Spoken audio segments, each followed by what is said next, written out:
Nous allons commencer notre deuxième session du conseil municipal de l'année. Mais avant d'engager les débats et de traiter les affaires, je vais demander à M. Dureau Fabrice, secrétaire de séance, de bien vouloir procéder à l'appel. Alors, bonjour chers collègues, nous allons procéder à l'appel. Monsieur Christian Baptiste. Présent. Madame Lydia Couriol. Présent. Monsieur Yves Kikere. Présent.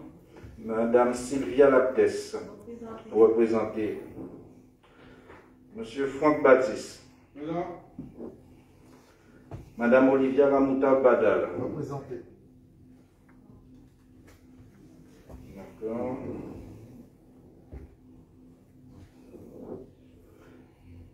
Monsieur Patrick Solvay. Présent. Madame Eddy Mixture. Présent. Monsieur Marcel Kandassami. Présent. Madame Mariette Mandré, épouse Passave. Représentée. Monsieur Georges Nardin.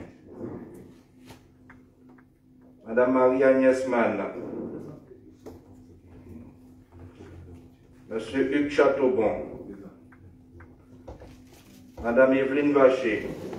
Représentée. Madame Nicole Bazoli. Monsieur Lucien Galvani. Présent. Madame Marie-Louise André Lubin. Représentée. Madame Dalila Marie-Joseph. Représenté par Franck.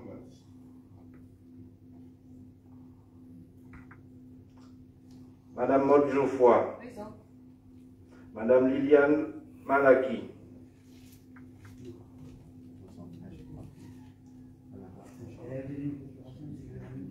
Pardon? Oui, représenté. Et ça, dans ça, il parle. Alors. Monsieur Georges Coupé de Pierre-Martin. Présent. Monsieur Eric Lachoumanet. Présent. Madame Valérie Hugues. Présent. Madame Grandisson Marianne. Présent. Monsieur Dureau Fabrice. Présent. Monsieur Bruno Désiré. Représenté. Présenté. Monsieur Miguel Coupé. Il a dit qu'il est en retard.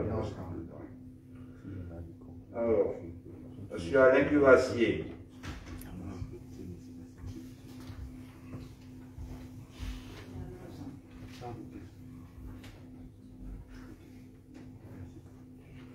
Monsieur Madame Nicole Sinivassin. Monsieur Patrick Gallas. Représenté. Madame Jeannette Pouriol. Présent. Monsieur Jacques Cancel. Excusez.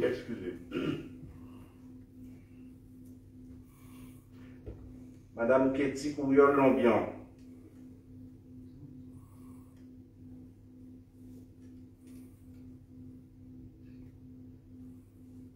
Monsieur Sébastien Gauthier.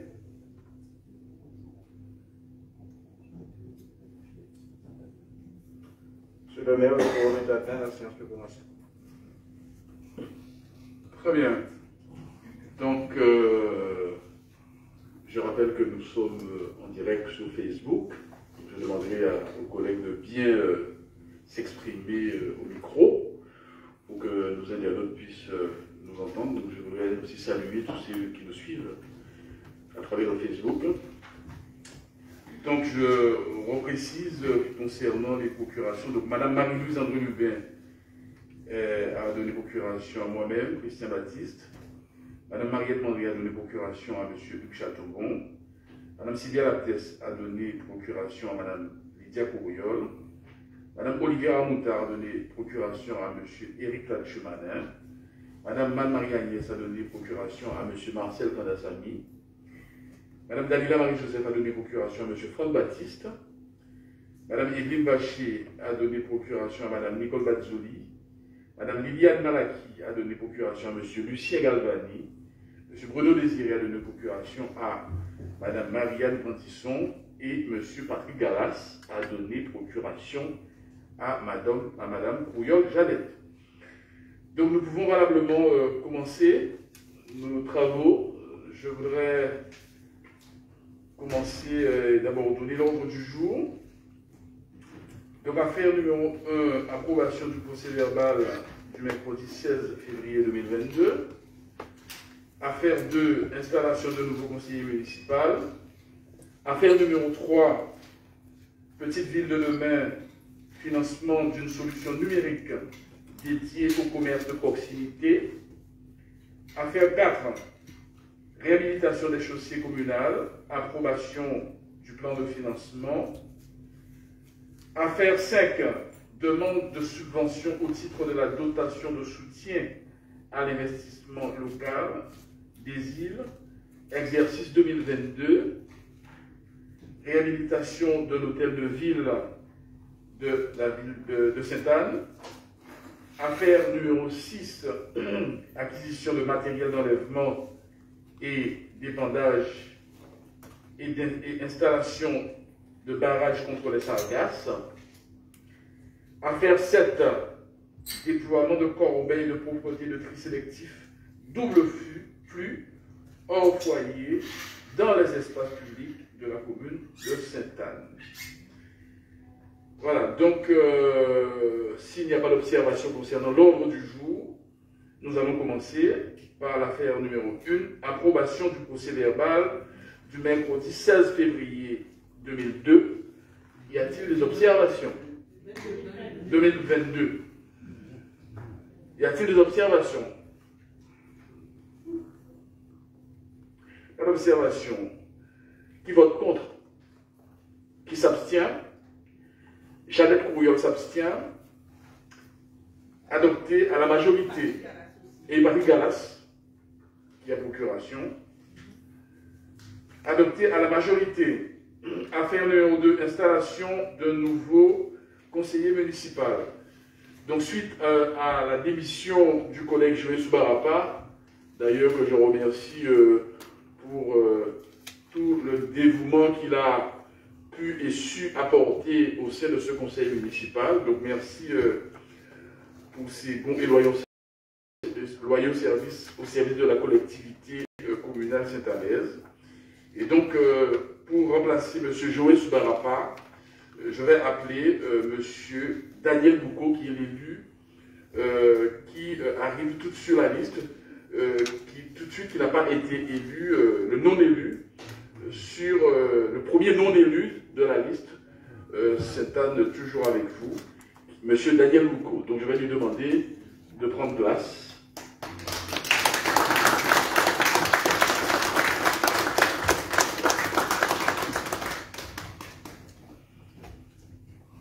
Donc M. Boucaud habite à Barotte, il va évidemment représenter le secteur de Barotte et des hauteurs. C'est vrai que malheureusement il n'avait pas été élu, qui fait que c'est un secteur qui n'était pas représenté. Maintenant ce secteur sera représenté, Barotte et aussi des hauteurs, Barotte où il réside, et aussi des hauteurs. Donc je lui adresse d'abord toutes mes félicitations à Daniel, qui est un homme dévoué. Et bien évidemment, s'il était sur notre liste, c'est qu'il avait toute sa place. Et bien évidemment aussi, même s'il n'a pas été élu, mais il avait quasiment cette fonction de s'occuper de la population, de s'occuper du secteur, ou en tout cas de toujours faire part à l'équipe municipale des problématiques, ou en tout cas des doléances des administrés, pas simplement de Barotte et de des hauteurs, mais je dirais même sur l'ensemble du territoire. D'ailleurs, c'est un membre actif professionnellement sur notre marché à Sainte-Anne, et je crois bien que si il le souhaite, c'est un connaisseur, parce que nous voulons effectivement encore donner plus de dynamisme dans ce marché, au-delà des attributions évidemment qu'il a héritées de notre ancien collègue, mais je voudrais aussi bien lui proposer une mission, en tout cas une délégation pour s'occuper des marchés même, je dirais, d'une manière générale sur le territoire de la commune de Sainte-Anne. Et donc par conséquent, je pense que nous pourrons compter sur son expérience. Donc je lui passe la parole. Merci, Monsieur le maire. Merci à tous les collègues, les amis, tous ceux qui sont là, qui me reçoivent, qui m'acceptent. Voilà, je suis, comme Monsieur le maire a dit, quelqu'un qui aime son pays, la Guadeloupe, qui aime sa ville Sainte-Anne et qui aime son quartier. Je me suis senti toujours à l'intérieur de l'équipe, car bien longtemps j'ai travaillé pour mon quartier, pour la commune. Et mon seul désir, c'est continuer à travailler, continuer à porter des fruits pour que notre pays, notre commune avance. Et que pour que je puisse porter ma part, mon grain de sable à l'édifice. Sainte-Anne avance, Sainte-Anne progresse. Et nous tous, c'est un souhait que nous devons travailler dur pour que cet édifice se monte et soit valorisé, pas seulement en Guadeloupe, mais dans le monde entier. Parce que je peux vous dire que j'ai entendu parler de Sainte-Anne dans la Sierra Madre, quelque chose qui est très loin en Espagne, là où s'entraînent les militaires. Et voilà. J'ai entendu parler, un couple a parlé de Sainte-Anne. Et c'est là que je me suis dit, à mon retour, en 2012, il faut que je m'occupe un peu, que je fasse quelque chose. Alors étant retraité, je commençais à m'occuper de mon quartier. Et de là, le bouche à oreille, tout le monde a su que j'étais quelqu'un d'actif. Et monsieur le maire a fait appel à moi et j'ai répondu présent. Et voilà, c'est pourquoi aujourd'hui je suis là avec vous pour que nous puissions ensemble avancer, travailler pour Sainte-Anne. Merci.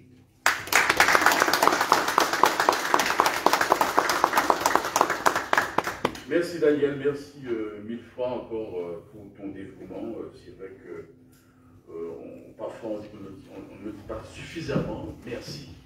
En tout cas, nous te remercions et bien évidemment nous t'appuyons et nous t'acceptons avec beaucoup de chaleur et je sais et je sens que tu vas apporter toute ta contribution effectivement pour faire briller notre commune sur la planète Terre. Merci beaucoup, merci Daniel. Nous allons donc passer à l'affaire numéro 3 qui concerne les petites villes de demain, le financement d'une solution numérique dédiée au commerce de proximité. Donc, je vais passer la parole à la collègue Valérie Hugues. Bonsoir Monsieur le maire, bonsoir chers collègues. Donc effectivement, depuis 2021, 24 février 2021, la ville de Sainte-Anne a été labellisée Petite Ville de demain par le ministère de la Cohésion des Territoires. Et dans ce cadre, l'objectif c'est de rendre les commerces plus attractifs et particulièrement suite à la crise du Covid où les activités commerciales ont été évidemment mises à mal. Donc la ville souhaite s'appuyer sur un environnement numérique, sur une application très exactement. Et la Banque des Territoires vient soutenir cette application, l'investissement dans cette application à hauteur de 20 000 €. Donc la délibération demande au conseil municipal d'autoriser le maire à solliciter la subvention au titre du plan de relance commerce auprès de la Banque des Territoires pour l'acquisition et la mise en service de l'application numérique dédiée au commerce de proximité, d'autoriser le maire à signer tous les documents relatifs et de charger le maire de l'exécution de la présente délibération. Donc voilà, cette application aura des fonctionnalités qui permettront de mettre en valeur, pour rendre un petit peu concret, les commerçants, le nom des commerçants. Éventuellement ils pourront proposer ceux qu'ils mettent en vente, ils pourront faire des campagnes de promotion. Donc du coup ça va un petit peu redynamiser un secteur qui à la fois doit faire vivre le centre de Trebourg et qui est un petit peu mis à mal par 2 ans de crise sanitaire. Merci Valérie. Est-ce qu'il y a des interventions, des questions concernant cette solution numérique? Évidemment, les petites villes de demain, comme vous le voyez, nous avons adopté le principe et régulièrement, pratiquement à chaque conseil municipal, il y a toujours une affaire qui concerne le pouvoir alimenter. Je rappelle, donc c'est pour bien redynamiser le centre-bourg. Y a-t-il des interventions? Pas d'intervention. Donc nous allons passer au vote. Qui vote contre? Qui s'abstient? Adopté à l'unanimité. Nous allons passer à l'affaire numéro 4, réhabilitation des chaussées communales, approbation du plan de financement. Je passe la parole au collègue Marcel Kandassani. Freddy Marcel Kandassani. Bonsoir collègues, bonsoir monsieur le maire. Donc, pour la réhabilitation des chaussées communales, approbation du plan de financement. L'amélioration du réseau de voirie est un enjeu majeur pour l'aménagement et l'attractivité du territoire de la ville. Ainsi, en 2018, afin de mieux connaître l'état de son patrimoine routier, la collectivité a commandé un diagnostic. Cet inventaire a souligné une dégradation générale du réseau routier de la ville. Plusieurs routes sont impraticables. Face à ce constat, en 2019, la collectivité a lancé un programme pluriannuel de réflexion et mise aux normes de ces infrastructures routières. Dans le cadre, certaines routes ont pu être réhabilitées. Il faut savoir, en 2019, c'est plus de 145 000 € de travaux qu'on a pu faire. En 2020, 793 000 €.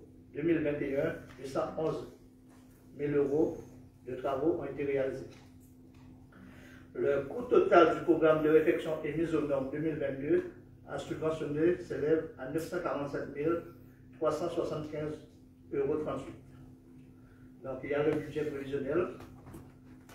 Donc je vous demande d'en délibérer afin de continuer à mettre aux normes nos routes communales pour le bien-être de la population pour cette année 2022.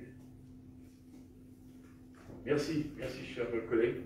Y a-t-il des interventions? Oui, collègue Rouillot-Jeannette. Oui, pour 2022, vous envisagez de faire des réparations sur quel endroit? Alors, le micro.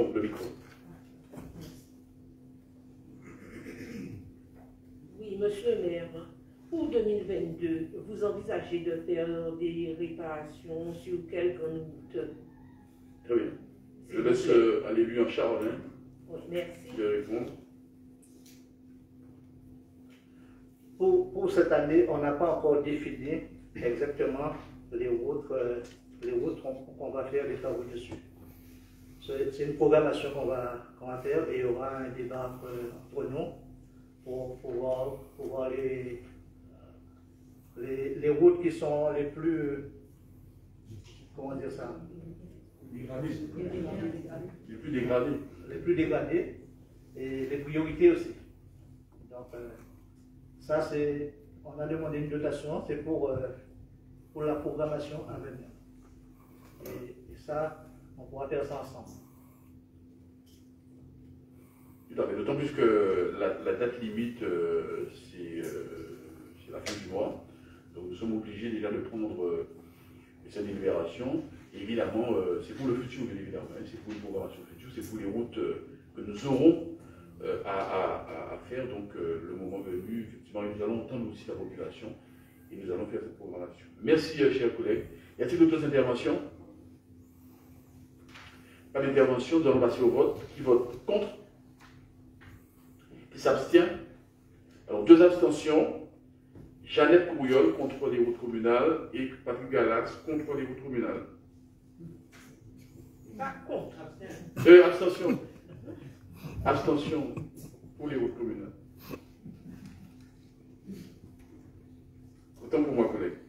Abstention pour la réparation des routes communales. Donc, adopté à la majorité. Alors, nous passons à l'affaire suivante qui concerne demande de subvention au titre de la dotation de soutien à l'investissement local, exercice 2022, la réhabilitation de l'hôtel de ville de Sainte-Anne. Je passe la parole toujours au collègue Marcel Freddy Kandassani.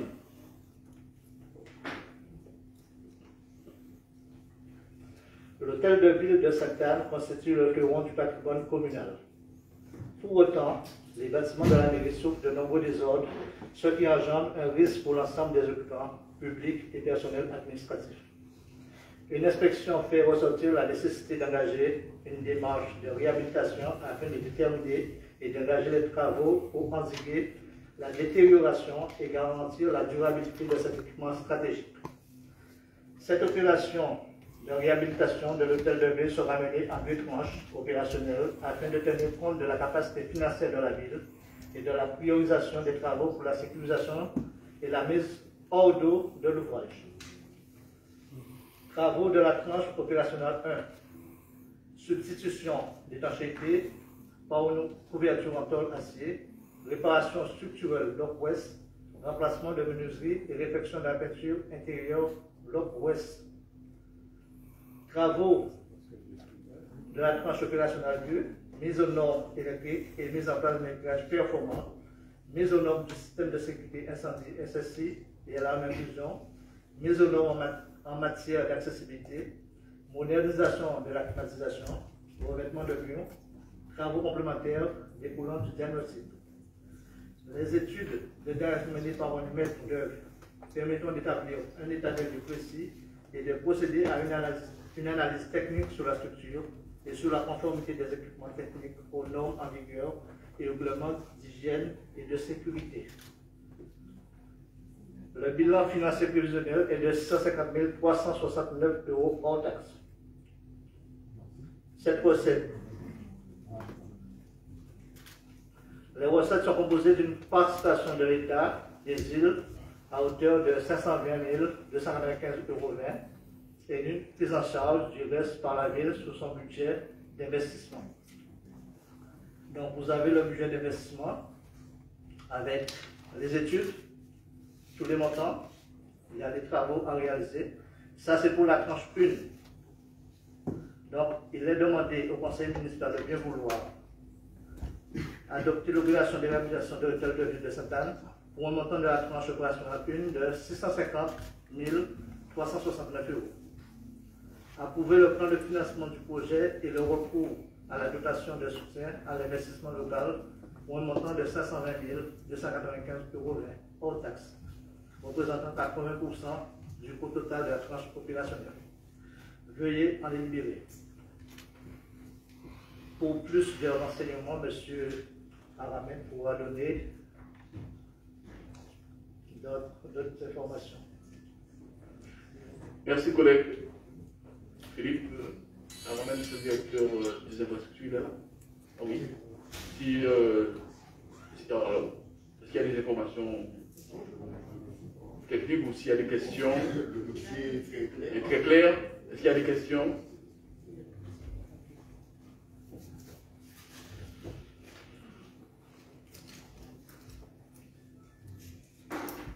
Pas de questions. Est-ce que monsieur le directeur voulait ajouter quelque chose? Ah oui, collègue Danette Courir. Merci. Le maître d'œuvre, c'est qui? S'il vous plaît, merci. Alors, bonsoir à tous, mesdames, messieurs les conseillers. Alors, nous sommes dans le cadre d'une opération de réhabilitation d'un équipement public. C'est vrai que pour le moment, le maître d'œuvre n'est pas encore désigné. C'est pour ça que nous proposons en fait d'avoir 2 tranches opérationnelles concernant l'opération. Et nous vous avons bien précisé qu'il faudra choisir un maître d'œuvre qui sera composé d'un certain nombre de bureaux d'études spécialisés.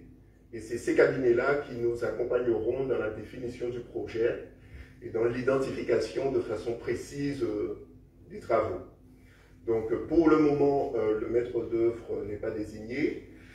Pour autant, la dernière précision que je vais vous apporter concernant l'évaluation de la tranche 1, nous avons effectivement fait passer une entreprise de travaux spécialisés dans les chantiers de couverture, ce qui nous permet en fait d'avoir une première évaluation du besoin de financement relativement précise concernant ce premier volet des travaux. Donc voilà. Merci. Est-ce qu'il y a d'autres interventions, d'autres questions? Merci. Nous allons passer au vote. Qui vote contre?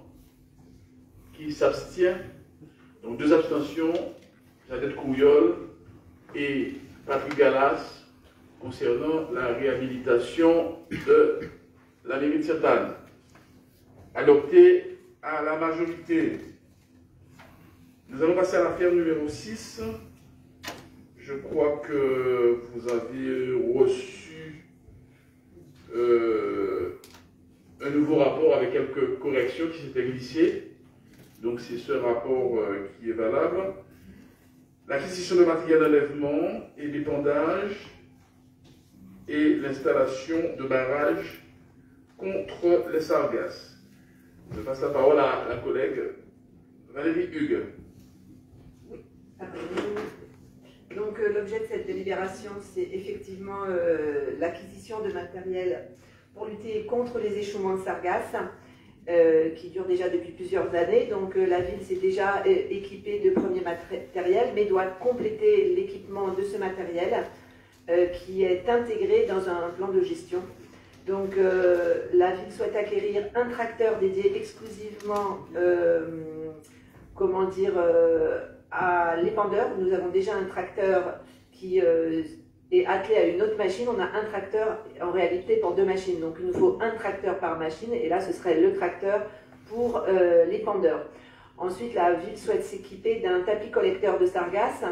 Donc dans le cadre des nouveaux équipements, il y a des nouvelles solutions qui sont proposées. C'est des tapis qui sont branchés sur la plage directement, mais les tapis sont mis dans des eaux très proches et ramassent en continu, tournent et ramassent et aspirent et ramassent les sargasses qui sont collectées naturellement par les tracteurs et les camions.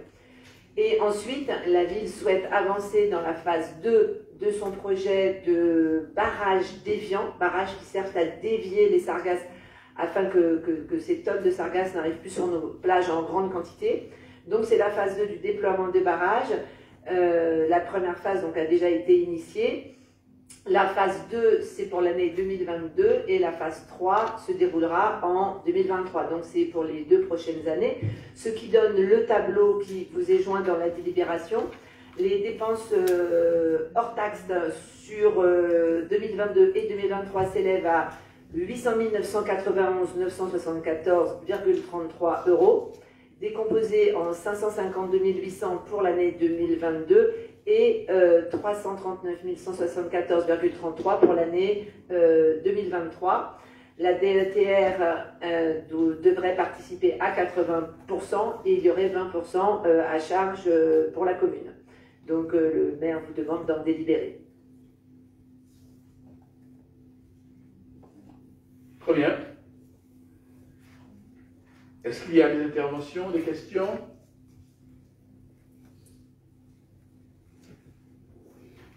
Sur la problématique et la solution, notamment de l'installation des barrages déviants. Pas d'intervention, nous allons passer au vote. Qui vote contre? Qui s'abstient? Donc 2 abstentions. Courriel Jeannette et Patrick Gallas concernant l'enlèvement des sargasses. Adopté à la majorité. Nous allons passer donc à l'affaire numéro 7, dernière affaire, qui concerne le déploiement de corbeilles de propreté de tri sélectif double flux hors foyer dans les espaces publics de la commune de Sainte-Anne.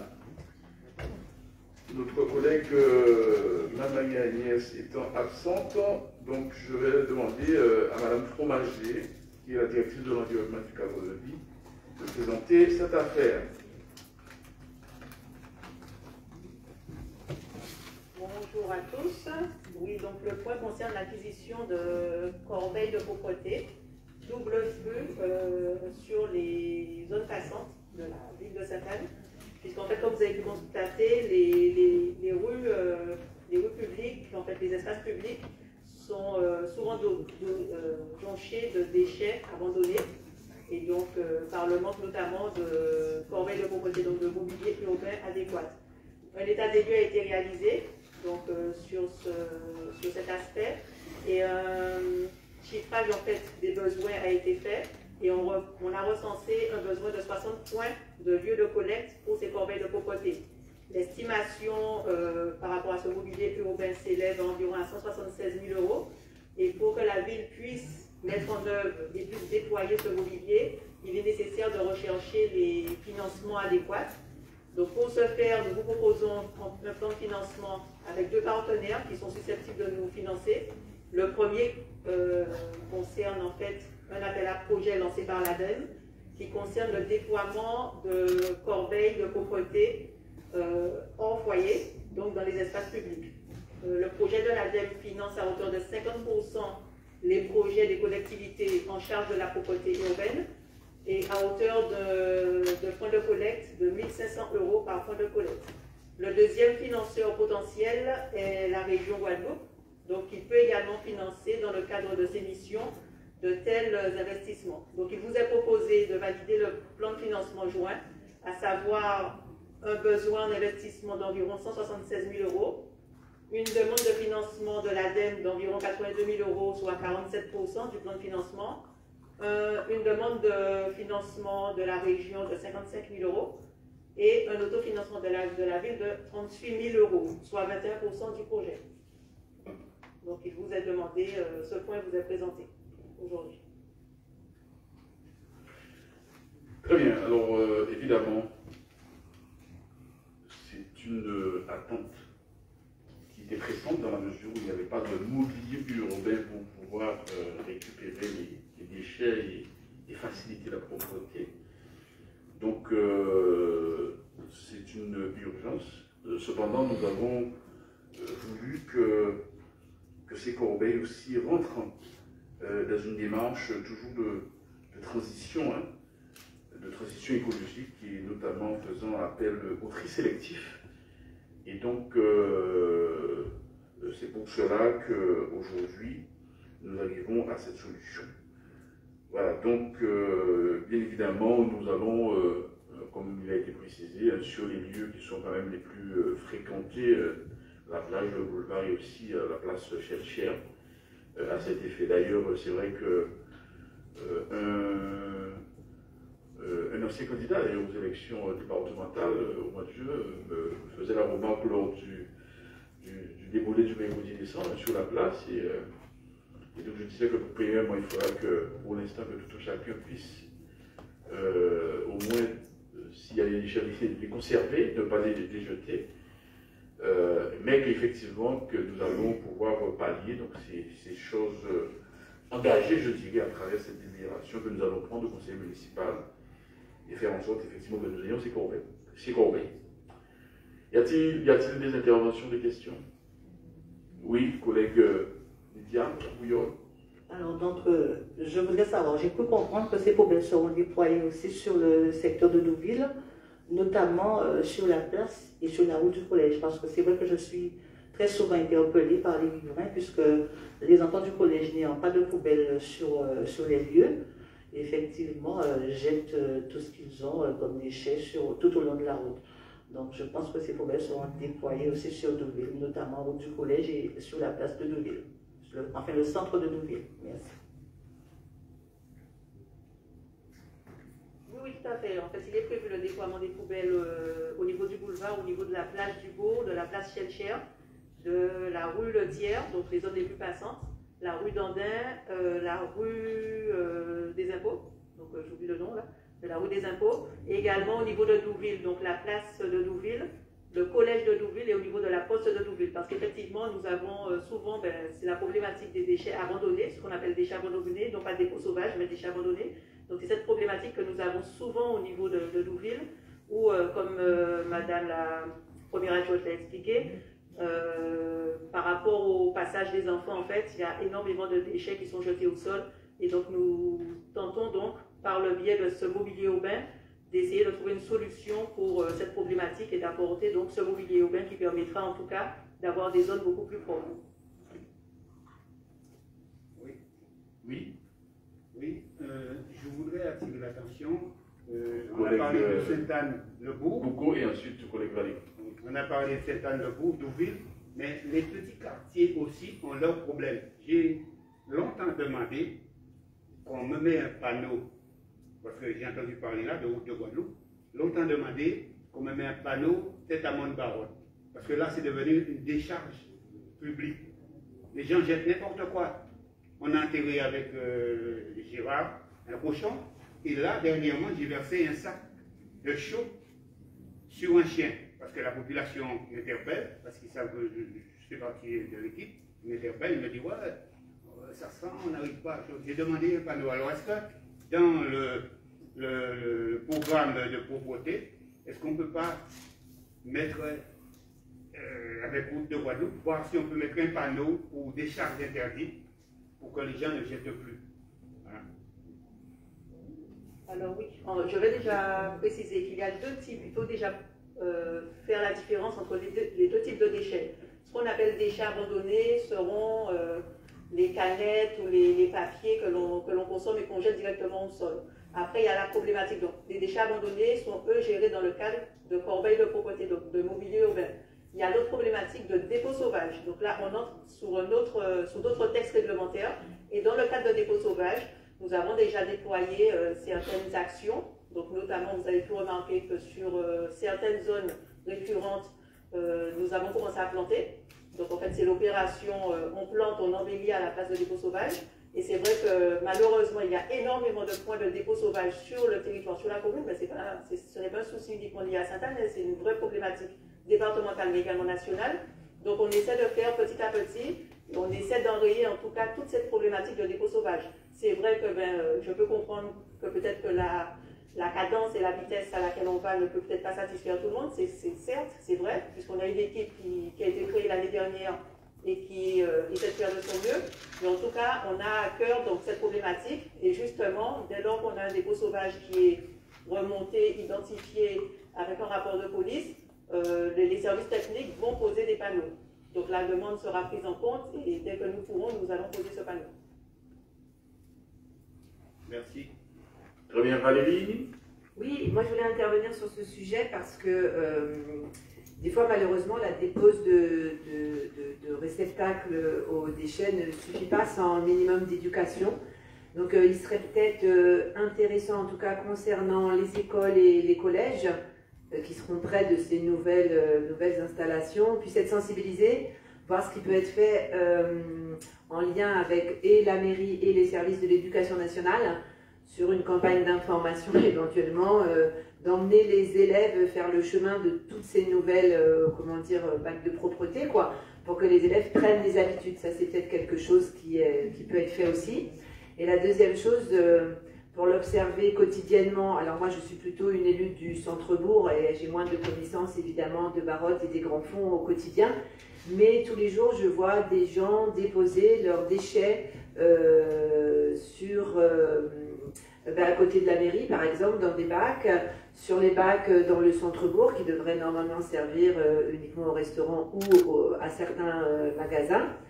Et donc, du coup, il y a une petite habitude qui a été prise de ne pas avoir de déchets chez soi, de ne pas avoir de bac chez soi et de déposer en dehors. Alors moi, je tiens à rappeler que chaque citoyen, chaque famille est responsable de ses propres déchets et qu'on n'a pas le droit de les déposer ailleurs. Et il ne faudrait surtout pas que ces nouvelles poubelles, qui sont des poubelles de tri, donc on ne pourra pas mettre tout et n'importe quoi, on ne pourra pas mettre des morceaux de sandwich, on ne pourra pas mettre, je ne sais pas moi, des mégots de cigarettes, ce sera réservé à un certain type de déchets. Donc il ne faudrait pas que ces nouveaux lieux de collecte de déchets triés donnent lieu à un dépôt de déchets qui très rapidement, évidemment, seront déposés au pied, à côté, seront éventrés par les chiens, les déchets appelant les déchets, voilà. Donc je pense qu'il y a un travail à faire qui est énorme et malheureusement, je le dis en tant que conseil communautaire, la CARL est très défaillante sur tout ce qui est éducation, remplacement des bacs. Certains bacs ont été pris au moment des mouvements sociaux et donc il y a des familles qui attendent depuis le remplacement des bacs. Donc il y a vraiment tout un travail à faire. Au lieu d'avancer, on prend du retard. Donc que ces nouveaux outils pour plus de propreté à Sainte-Anne puissent réellement servir à changer nos habitudes et à éduquer globalement tous les acteurs qui génèrent des déchets, des touristes, aux commerçants, aux enfants des collèges, de nos écoles et de nos collèges, puisqu'on a un collège en Bourg, mais aussi un collège à Douine. Très bien. Est-ce qu'elle pose interventions. Pas d'intervention. Nous allons passer au vote. Notre collègue Miguel Troupé nous a rejoint, mais il avait signalé, bien évidemment, qu'il serait en retard pour des raisons professionnelles. Alors, donc, qui vote contre les corbeilles de pauvreté de tri sélectif? Qui s'abstient? Adopté à l'unanimité. Voilà, bien, chers collègues, nous avons été rapides, hein, il n'y avait pas beaucoup d'affaires à l'ordre du jour, mais cependant, avant de lever la séance, vous savez, nous sommes, maintenant c'est le monde du numérique, de la transition numérique, nous sommes en direct avec nos internautes, qui d'une part posent déjà un certain nombre de questions lorsque nous informons de l'actualité de la ville et bien évidemment lorsque nous avons communiqué sur le rapport de la Chambre régionale des comptes qui a signalé, a confirmé que nous sommes sortis sous son contrôle. Alors beaucoup d'internautes ont posé la question, et je pense que là encore, en direct, à savoir est-ce que nous allons baisser les impôts? Alors, non, nous n'allons pas baisser les impôts. Évidemment, nous n'allons pas augmenter les impôts.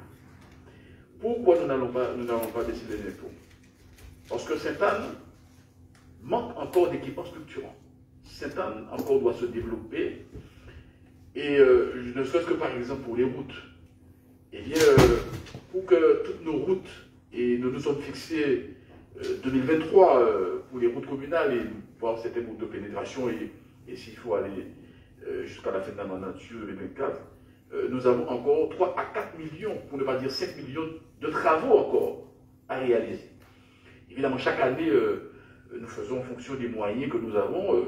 C'est vrai que nous avons un peu plus de moyens, et surtout lorsque nous avons des subventions, mais en tout cas, nous avons encore des équipements structurants, notamment le quotidien. Mais le quotidien aussi de nos enfants, au niveau des écoles. Nous avons non seulement à entretenir l'ensemble des bâtiments communaux. Alors, évidemment, on a parlé de la mairie qu'il va falloir effectivement entretenir, qu'il faut entretenir, et aussi certains bâtiments communaux, et aussi nous avons bien évidemment le projet d'école, notamment le groupe scolaire de Châteaubrun, mais aussi nous sommes déjà en marche pour pouvoir, il faut le savoir, et c'est vrai que nous sommes quand même bien accompagnés par les différents services, par les différentes institutions, mais il y a toujours un apport volontaire, et surtout, lorsque vous allez entretenir vos bâtiments, derrière, il y a les coûts de fonctionnement qui viennent. Notamment sur Deauville aussi, nous envisageons carrément de revoir le complexe sportif de Deauville. Donc ce sont des discussions qui sont déjà bien engagées, et nous avons déjà quasiment, effectivement, le fléchage. Vous avez au niveau de l'éclairage. Alors, au niveau de l'éclairage, il y a un éclairage qui a été refait, en tout cas la modernisation, qui est très sensible. Et on voit très bien que sur certaines portions, et c'est pas uniquement à Sainte-Anne, et notamment à Dupré par exemple, et d'ailleurs, ça me permet, je profite pour répondre d'ailleurs effectivement, parce que l'entreprise qui s'occupe de l'entretien me disait que c'est carrément un problème de réseau souterrain, il y a un problème d'eau, et donc ils sont en train de travailler dessus, et vraisemblablement la note sera pour le conseil départemental, parce que c'est une route départementale, pour pouvoir effectuer ces réparations, comme d'ailleurs sur la route de Des-Hauteurs, la départementale 110 entre Des-Hauteurs et Donfond, c'est resté très longtemps sans éclairage, donc il fallait carrément reprendre le réseau. C'est ce qui a été fait, donc par moment, c'est vrai que, alors en plus comme ce sont des techniques modernes avec des coffrets modernes, donc c'est vrai que c'est très sensible dès qu'il pleut, et donc il y a encore des efforts à faire. Mais il faut savoir qu'à certains points où on n'a pas pu mettre des points lumineux, notamment dans certaines voies de pénétration, il nous appartiendra à la ville, parce que lorsque nous avons enlevé les anciennes lampes, et on ne pouvait pas les mettre au point de raison de contrôle des fonds européens. Mais en tout cas, le moment venu, nous allons les prendre en charge, mais nous attendons que l'opération soit totalement terminée pour pouvoir faire une commande évidemment groupée. Donc ça aussi, c'est le quotidien. Aussi, je profite de l'occasion pour dire, c'est vrai que le panneau, en fait, la question c'était de mettre un panneau au sommet au sommet de Maroc, donc Madame Fromageau a entendu, nous allons mettre un panneau au sommet. Et donc, d'une part, et d'autre part, bien évidemment, toute la modernisation de notre administration avec les logiciels, avec notamment, nous avons effectivement un nouveau directeur du système informatique, service informatique. Et bien là aussi, nous voulons dématérialiser totalement notre administration. Donc tout ceci va demander des investissements. Donc c'est pas compliqué. Lorsque vous avez une ville, vous avez certaines villes de France où l'équipement, l'équipement est, comment dirais-je, il n'y a plus besoin d'équipement, il est totalement équipé.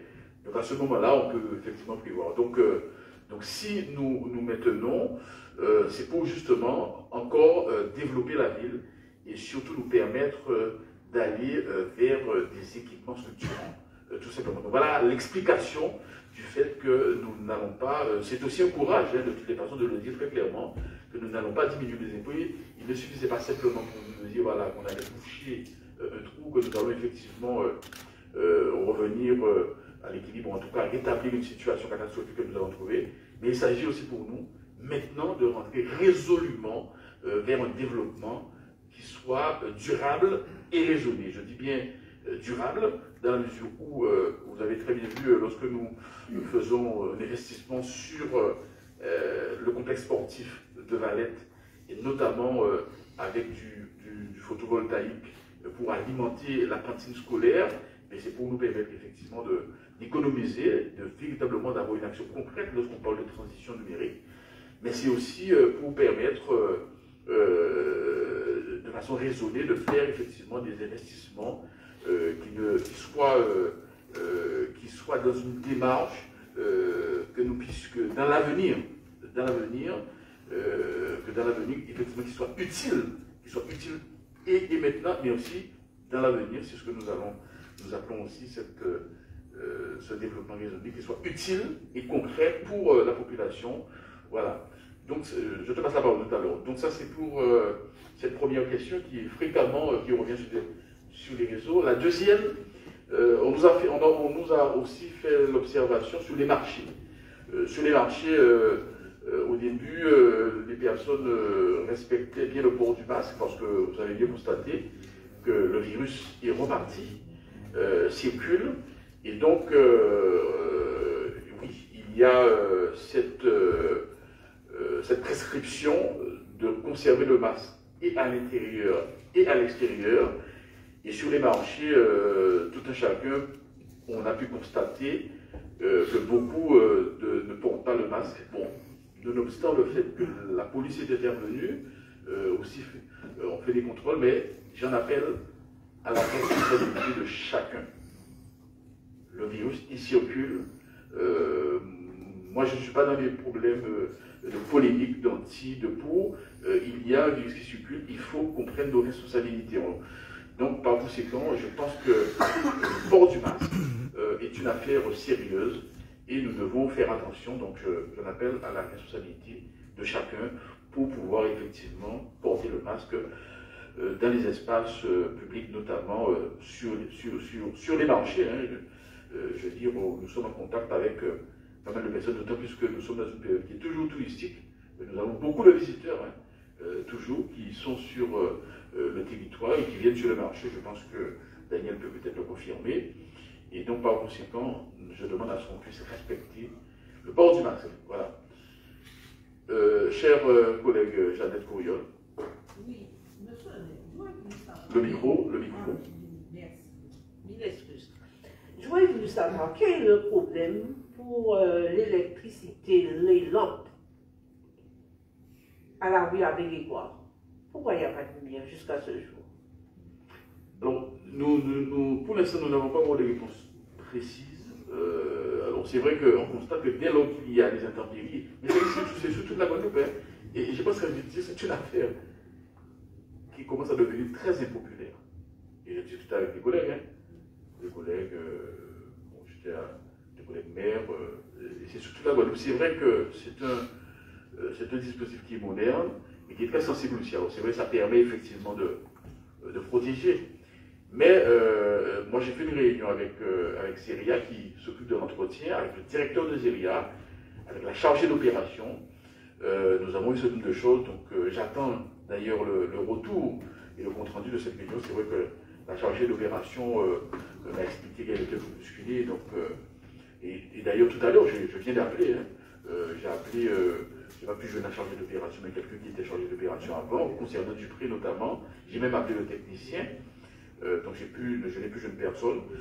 Donc il faut faire des diagnostics. Donc moi je ne suis pas technicien et c'est une très bonne question. Donc très concrètement, nous allons demander qu'il y ait un diagnostic général sur notamment les points lumineux qui sont dès lors, alors effectivement dès lors qu'il y a une défaillance. Alors parfois c'est juste un disjoncteur, donc bon, pas de problème, on peut le remettre. Mais quand ça dépasse, donc il faut qu'il y ait un diagnostic technique pour nous permettre et pour que nous ne puissions pas, moi je ne voulais pas venir raconter les porte aux élus, encore moins à la population. Donc la seule façon pour moi et pour nous d'apporter une réponse à cette question, c'est que nous puissions formaliser, nous allons adresser d'ailleurs, j'ai rencontré le directeur de l'entreprise, mais peut-être formaliser tout ça pour que nous sachions de faire un diagnostic sur les difficultés que nous rencontrons. Concernant, alors ce sont des portions parfois et d'éclairage en ce sens. Voilà. Oui, le problème c'est que ça dure dans le temps parce que ça fait déjà une année cette affaire-là. Oui, dès lors que ça dure, effectivement, donc ça demande une étude approfondie, un diagnostic plus profond. C'est exactement ça. Voilà, on est d'accord. Parce que ça n'a que trop duré, et je vous dis très clairement, ça devient impopulaire. Parce qu'on pense que c'est le maire. C'est le maire qui fait, la municipalité, qui fait s'il n'y a pas d'éclairage. Alors que, bon, alors j'explique déjà, premièrement, effectivement, comment tu précises sur une départementale, donc c'est le département, d'ailleurs, l'entreprise m'a dit qu'ils vont faire effectivement une évaluation de devis, et le devis se va présenter au conseil départemental pour pouvoir faire la réparation.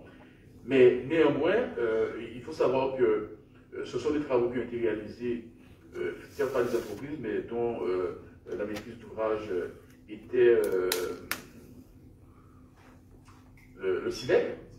Bon, et donc, dans le marché, normalement, nos ouvriers ne doivent pas intervenir.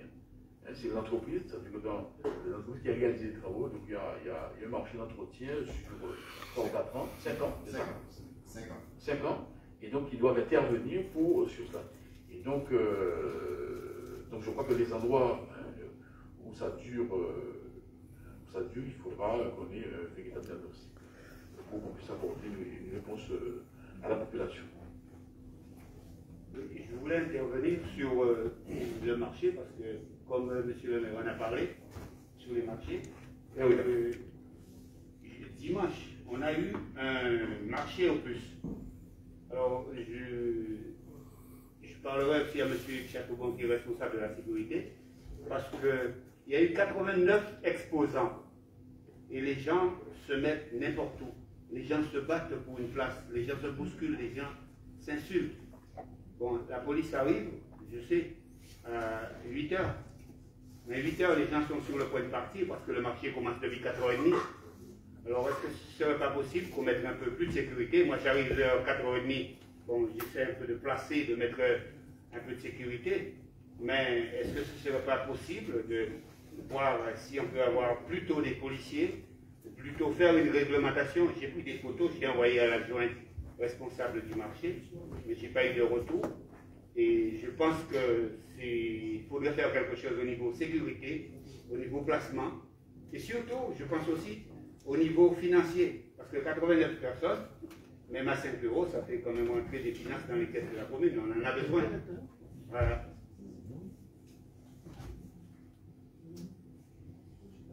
Oui, effectivement, j'ai vu, d'ailleurs, j'ai vu sur les réseaux que malheureusement, il n'y avait pas beaucoup de monde sur le marché, plus peut-être. Je pense qu'il mérite une organisation d'ailleurs élue actuellement. Je pense que c'est une émission que je vais te confier pour pouvoir structurer et organiser ce marché au plus. Ne serait-ce qu'au niveau de la communication. Alors, je ne sais pas comment ça se passe. Est-ce qu'il y a une relevance qui est versée à la ville ou pas? Pas pour l'instant, non. Personne ne paye. Bon, je crois qu'il va falloir, sur le domaine public, je pense qu'il va falloir prendre ça à bras le corps et faire en sorte que ça fonctionne comme tous les marchés en fait. Mais j'ai dit en tout cas, comme toutes les occupations du domaine public, ça fait. Mais nous aurons l'occasion effectivement d'approfondir le sujet avec Mme Bélia qui est en charge de l'animation du territoire et vraisemblablement aussi Mme la collègue Olivier Ramontan. Très bien. Oui, le collègue